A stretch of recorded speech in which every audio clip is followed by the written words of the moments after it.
Today we are going to make these simple landscapes in watercolors. This looks complicated, but as you can see, it is done in a very simplified way.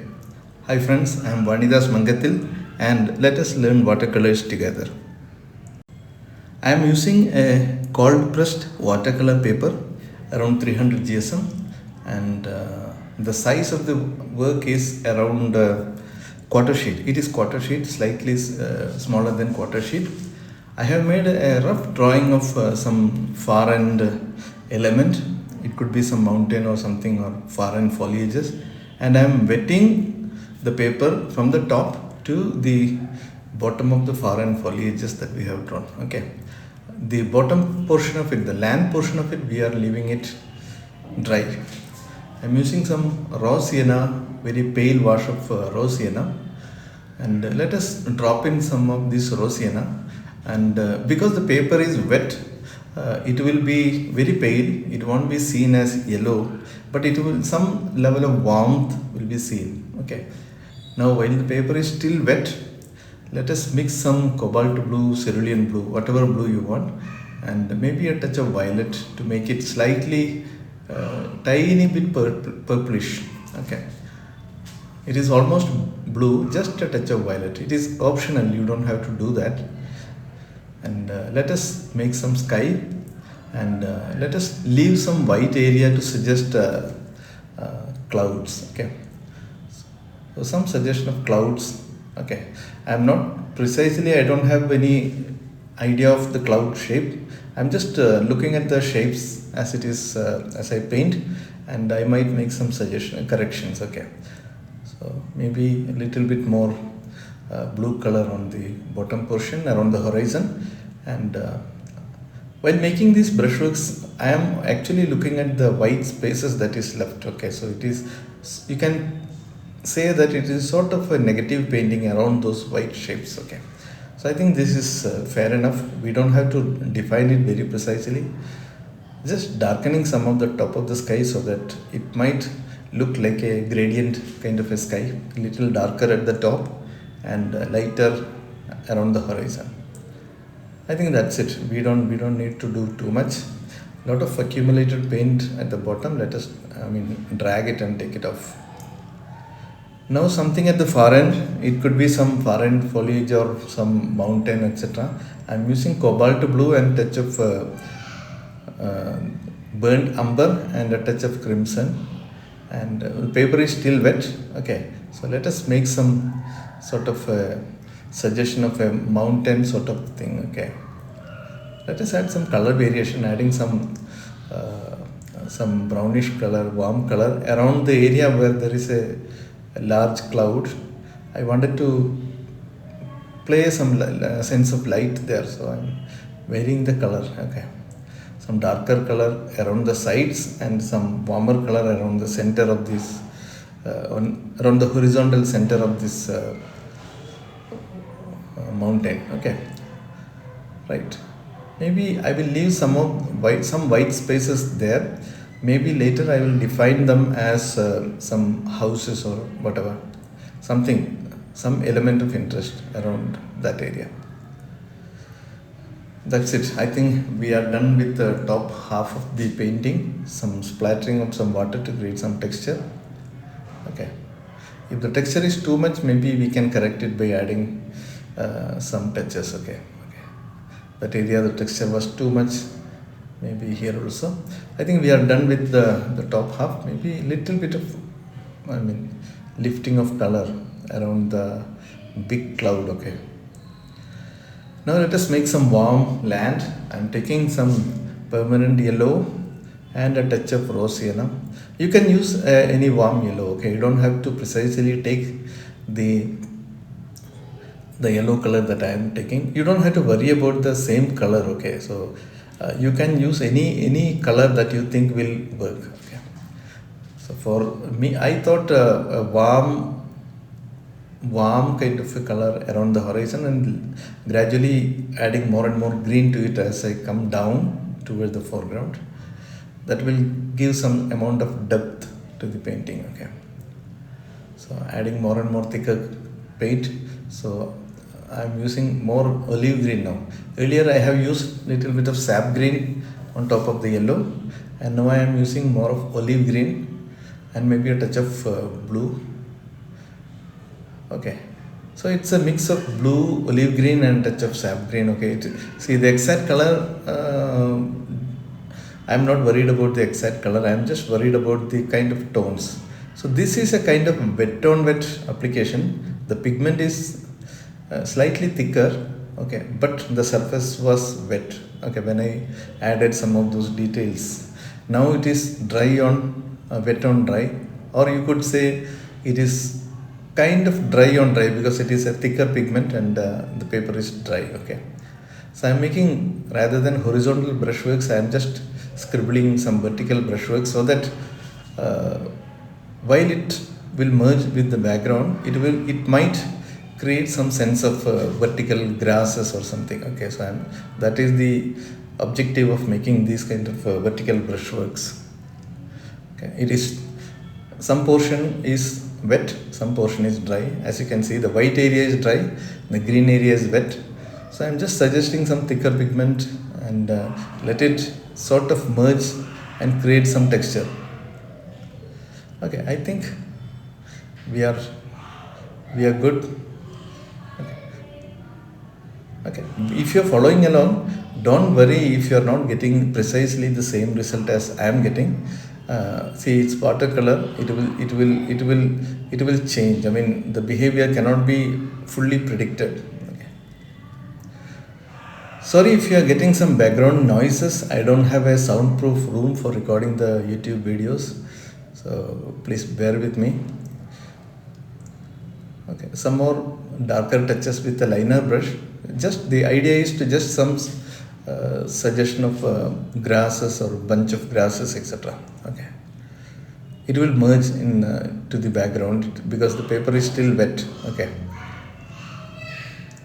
right. I'm not very keen to make it very precise. Okay, so I'm just trying to sort of suggest. Okay, if you want very precise, you can go for precise approach. I prefer this kind of casual approach.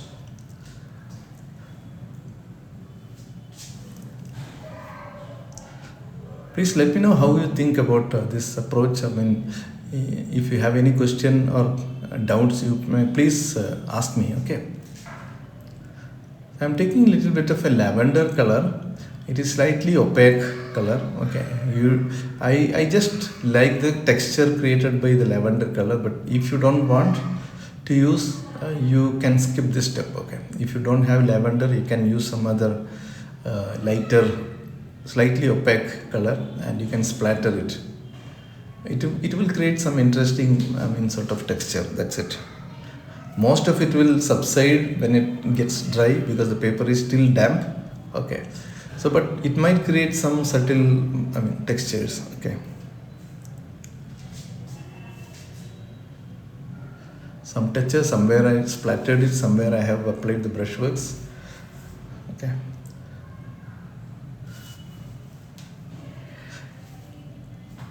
right, I think that's it. Most of this will get subsided. It will softly merge with the background. Okay, if the paper was dry, you could have seen all those textures as it is, but since the paper is still wet, you will find that it will merge with the background. Okay, those lavender splatters. Now let us make some marks. Okay, these are some kind of marks or accents that I just wanted to make the land portion little engaged. Okay, I don't want to make it very flat, so some kind of lines or marks, accents, to make it little engaged. That's it. And while making this, you can take care of the sense of perspective. Okay, so it is good idea to keep the perspective in mind whenever you draw any line or any of this textures, accents. I'm smudging the top portion of this accent so that it will create some interest. Okay, so let us make a solid line here and let us smudge it, okay, at the top of it. Just push it to the top, that's it. Your fingers may get dirty, but I hope that's okay.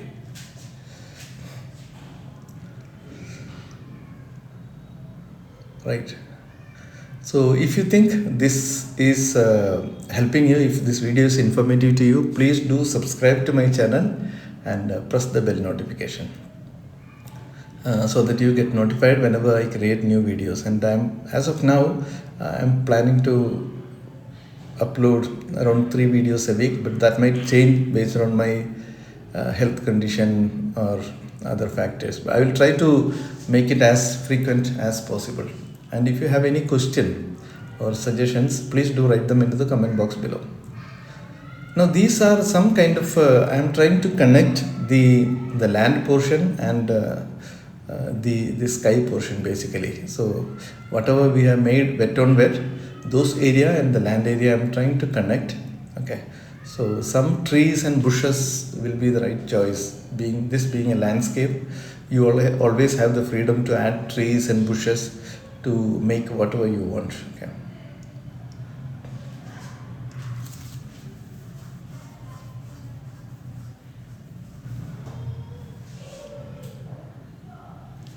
See, the brush that I am using is squirrel imitation mop brush.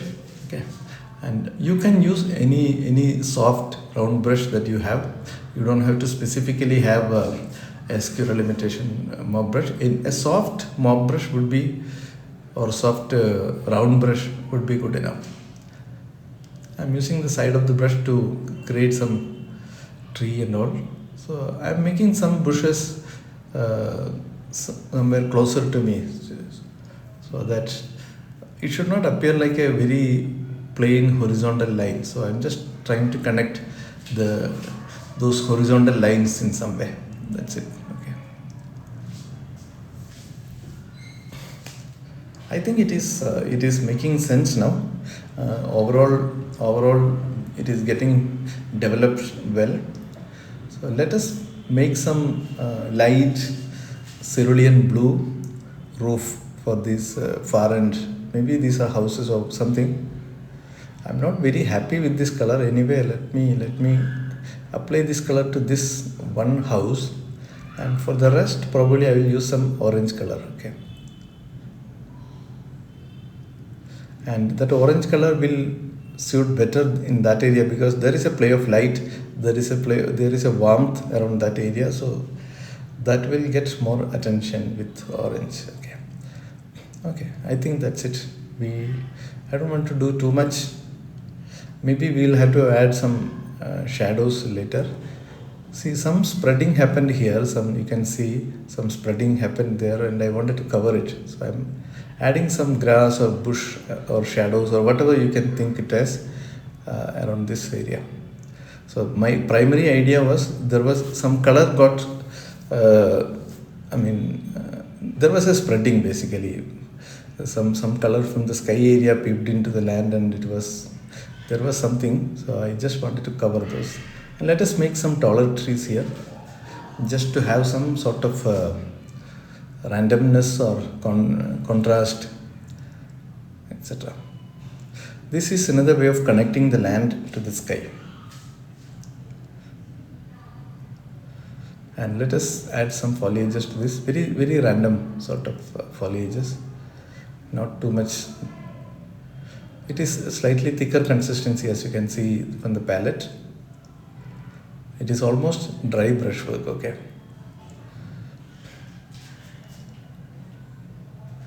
So it will give some contrast. The background is white clouds and dark foliages, gives some contrast and interest. Okay. Right.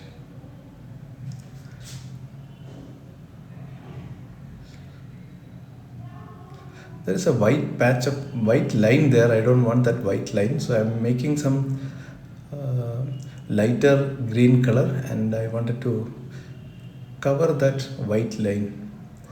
Whatever whites are now left out, they are the walls of the house.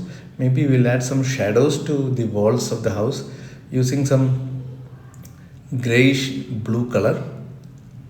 It is too tiny, so I am finding it little difficult to manage with the mop brush, but I don't want to switch the brush too frequently. Okay, if you want, you can take a smaller detailing brush to add these shadows. Okay, these are just some suggestions. Okay, these are not very precise.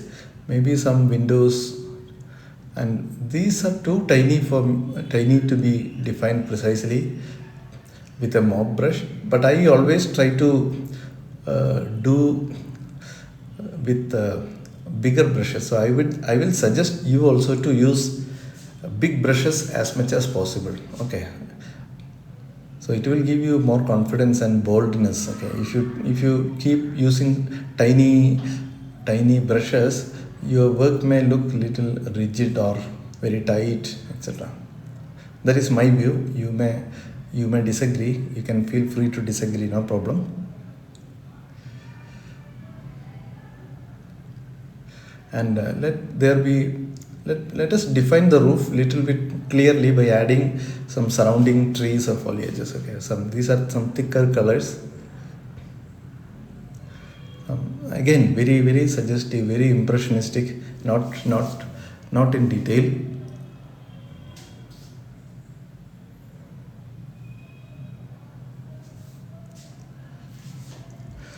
If you're following along, I would suggest you to watch the video first and understand the process, and then you can later watch it again and follow along if you want. I would suggest you watch it first and probably take some screenshots of intermediate stages, and you can paint without seeing the video second time. That is another approach. But if you're finding it challenging, you can always see the video again and follow it along. Following along in the first watching itself may not be very effective. So you may not understand the thought process behind our approach. Maybe some sort of electric poles or something. I'm not making it very visible. These are just some very subtle suggestions. Okay, if you look closely, you will see it, otherwise you may not see it. Some vertical elements are always good to connect the land and the sky. There are already some trees connecting the land and the sky. These electric poles also will help. I think we are pretty much done. Let us add some figures. So for the figures, I'm thinking to use some violet color, maybe a touch of lavender added. Sorry, the palette is slightly cropped, you can see it now. Placing of the figure, maybe this is a good place for this, and this is a tiny figure. Okay, and if you are finding painting of figures as challenging, there is a playlist in my channel for tiny figures, suggestive figures. You can watch through all the videos in that playlist, and you will get a lot of confidence if you follow those videos. These are some very tiny figures. Okay, actually I'm finding it difficult to manage these figures with this round brush. This is not a mop brush, this is a round brush, but still it is very tiny. So I just wanted to make some suggestion for a cow or so. Let us see. I think it got a little bit of spoiled, so let me see. I might convert this into figures or something later, but let us keep it like this for the time being.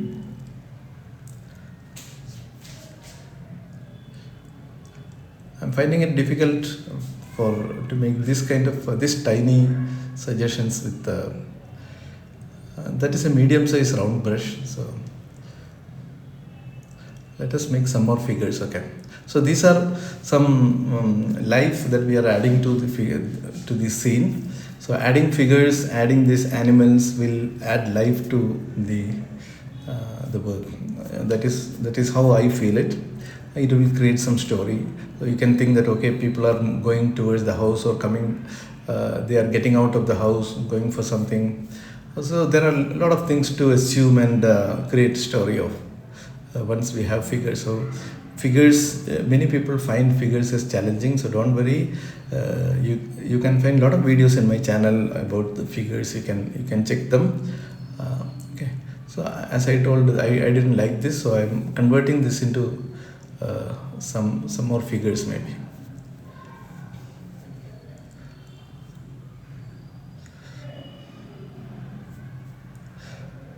Ideally, I would have made some bigger figure closer to me, but for this particular scene, I don't think that is very appropriate. So let us make those figures at a distance.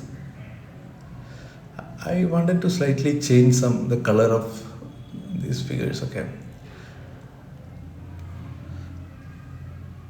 Now adding the skin tone for the face, maybe the arms, etc. You may not see it, you may hardly see it because too tiny.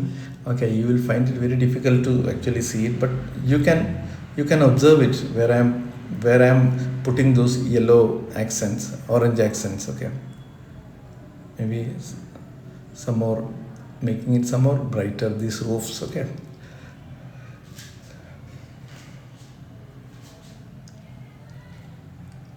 I think we can treat it as done, adding some tiny bit of shadows. Okay, we have to assume the direction of light. Maybe a shadow for this electric pole also. Okay. For other elements, we don't need shadows. Okay. Okay, that's it. Do you think we should add anything more? I think we can treat it as done. If you think that we could have added some more thing, please do let me know. I'm adding some white highlights. Okay, and it is too tiny, so I'm not able to very precisely do it, but you note wherever I'm making those highlighting touches, and you can if you want, you can use it in your artwork also if you're following along. And you may please note that usage of white is not conventionally accepted by many artists. So if you think that you should not use white, please skip this step. Okay, right, I think we are pretty much done, and we can sign it off, and we can treat it as done. Okay, so this is the final image. I think I'm making this figure tiny bit bigger. Maybe I'm just making some correction. Okay, so it is, see, these set of this much of detailing is not required. Okay, I should have avoided all these things, but there is always a tendency to keep working, so you should know when to stop, and I think this is the right time to stop. Thank you so much for watching this video. I hope you found it informative, you found it helpful, and if you think so, please take a few seconds to subscribe to my channel and press that bell notification. You may please share this video to your artist friends. We'll soon see you with another tutorial. Happy painting.